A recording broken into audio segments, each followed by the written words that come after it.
जालन्यातल्या पेपर फुटी प्रकरणी तिघांना अटक झाली आहे। बदनापूर या ठिकाणच्या परीक्षा केंद्रावर 10वीच्या मराठी पेपरच्या प्रश्नपत्रिकेतील प्रश्न हस्तलिखित करून व्हायरल करण्यात आले आणि त्या संदर्भातच ही कारवाई आता झालेली आहे। बदनापूर मधल्या ज्या सीएससी केंद्रावरून झेरॉक्स केल्या जात होत्या त्या सीएससी केंद्र चालकासोबतच प्रश्नपत्रिकेतील प्रश्न व्हायरल करणाऱ्या एका इंग्रजी शाळेच्या कर्मचाऱ्याला आता पोलिसांनी अटक केलेली आहे। काल मराठी पेपर फुटल्याची बातमी साम टीव्हीने सर्वात आधी दाखवली आहे। अधिकची अपडेट आमचे प्रतिनिधी अक्षय शिंदे यांच्याकडून घेऊयात। अक्षय, आपण पाहतोय साम टीव्हीच्या बातमीचा दणका बघायला मिळतोय, कशी कारवाई करण्यात आली सविस्तर?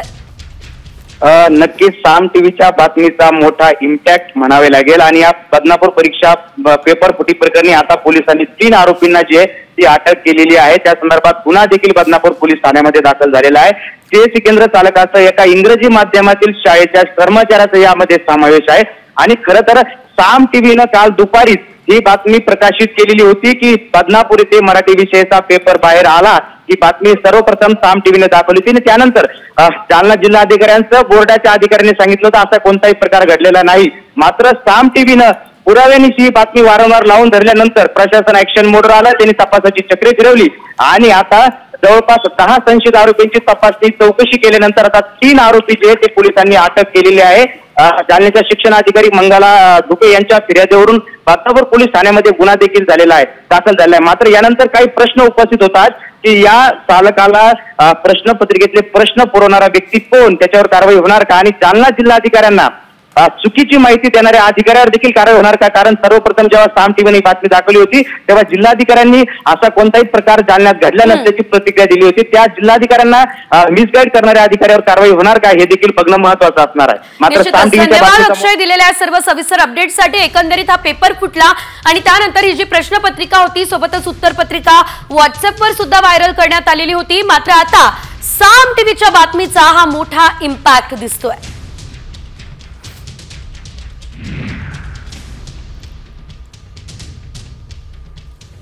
10वी आणि 12वीच्या परीक्षेला पेपर फुटीचं मोठं ग्रहण लागलेलं आहे।